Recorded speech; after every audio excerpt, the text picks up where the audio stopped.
হয় চাওক এই বিষয়ে আপোনালোকে যিহেতু প্ৰশ্ন সুধিছে বিজেপি নেতৃত্বাধীন বৰ্তমানৰ কেন্দ্ৰীয় চৰকাৰে হওক বা ৰাজ্য চৰকাৰে হওক বিভিন্ন ধৰণৰ এনেকুৱা ব্যৱস্থা তেখেতসকলে গ্ৰহণ কৰিব বিচাৰিছে যি ব্যৱস্থাসমূহৰ দ্বাৰা আচলতে দেশৰ যিটো গণতান্ত্ৰিক প্ৰমূল্যবোধ সাংবিধানিক ব্যৱস্থাৰ প্ৰতি বিভিন্ন ভাবুকি কঢ়িয়াই আনিছে।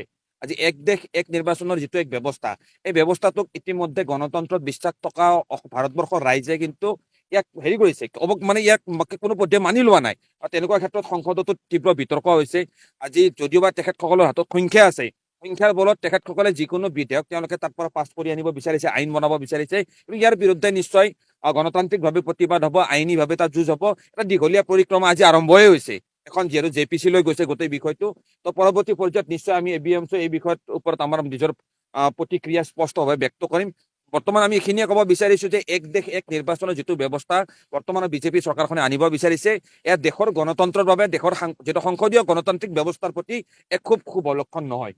হয় চাওক এই বিষয়ে আপোনালোকে যিহেতু প্ৰশ্ন সুধিছে বিজেপি নেতৃত্বাধীন বৰ্তমানৰ কেন্দ্ৰীয় চৰকাৰে হওক বা ৰাজ্য চৰকাৰে হওক বিভিন্ন ধৰণৰ এনেকুৱা ব্যৱস্থা তেখেতসকলে গ্ৰহণ কৰিব বিচাৰিছে যি ব্যৱস্থাসমূহৰ দ্বাৰা আচলতে দেশৰ যিটো গণতান্ত্ৰিক প্ৰমূল্যবোধ সাংবিধানিক ব্যৱস্থাৰ প্ৰতি বিভিন্ন ভাবুকি কঢ়িয়াই আনিছে। আজি এক দেশ এক নিৰ্বাচনৰ যিটো এক ব্যৱস্থা এই ব্যৱস্থাটোক ইতিমধ্যে গণতন্ত্ৰত বিশ্বাস থকা ভাৰতবৰ্ষৰ ৰাইজে কিন্তু ইয়াক হেৰি কৰিছে ইয়াক কোনো পধ্যে মানি লোৱা নাই আৰু তেনেকুৱা ক্ষেত্ৰত সংসদতো তীব্ৰ বিতৰ্ক হৈছে। আজি যদিওবা তেখেতসকলৰ হাতত সংখ্যা আছে সংখ্যাৰ বলত তেখেতসকলে যিকোনো বিধেয়ক তেওঁলোকে তাৰ পৰা পাছ কৰি আনিব বিচাৰিছে, আইন বনাব বিচাৰিছে। কিন্তু ইয়াৰ বিৰুদ্ধে নিশ্চয় গণতান্ত্ৰিকভাৱে প্ৰতিবাদ হ'ব, আইনীভাৱে তাত যুঁজ হ'ব। এটা দীঘলীয়া পৰিক্ৰমা আজি আৰম্ভই হৈছে। এখন যিহেতু JPC লৈ গৈছে গোটেই বিষয়টো, তো পৰৱৰ্তী পৰ্যায়ত নিশ্চয় আমি ABMC এই বিষয়ৰ ওপৰত আমাৰ নিজৰ প্ৰতিক্ৰিয়া স্পষ্টভাৱে ব্যক্ত কৰিম। বৰ্তমান আমি এইখিনিয়ে ক'ব বিচাৰিছো যে এক দেশ এক নিৰ্বাচনৰ যিটো ব্যৱস্থা বৰ্তমানৰ বিজেপি চৰকাৰখনে আনিব বিচাৰিছে, এয়া দেশৰ গণতন্ত্ৰৰ বাবে দেশৰ যিটো সংসদীয় গণতান্ত্ৰিক ব্যৱস্থাৰ প্ৰতি এক খুব শুভ লক্ষণ নহয়।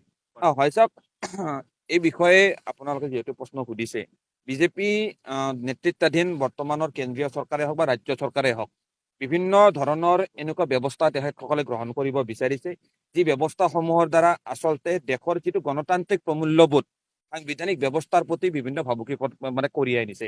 আজি এক দেশ এক নিৰ্বাচনৰ যিটো এক ব্যৱস্থা এই ব্যৱস্থাটোক ইতিমধ্যে গণতন্ত্ৰত বিশ্বাস থকা ভাৰতবৰ্ষৰ ৰাইজে কিন্তু ইয়াক হেৰি কৰিছে ইয়াক কোনো পধ্যে মানি লোৱা নাই আৰু তেনেকুৱা ক্ষেত্ৰত সংসদতো তীব্ৰ বিতৰ্ক হৈছে।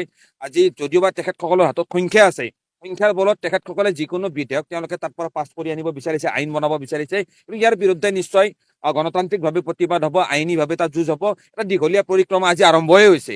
এখন যিহেতু JPC লৈ গৈছে গোটেই বিষয়টো, তো পৰৱৰ্তী পৰ্যায়ত নিশ্চয় আমি ABMC এই বিষয়ৰ ওপৰত আমাৰ নিজৰ প্ৰতিক্ৰিয়া স্পষ্টভাৱে ব্যক্ত কৰিম।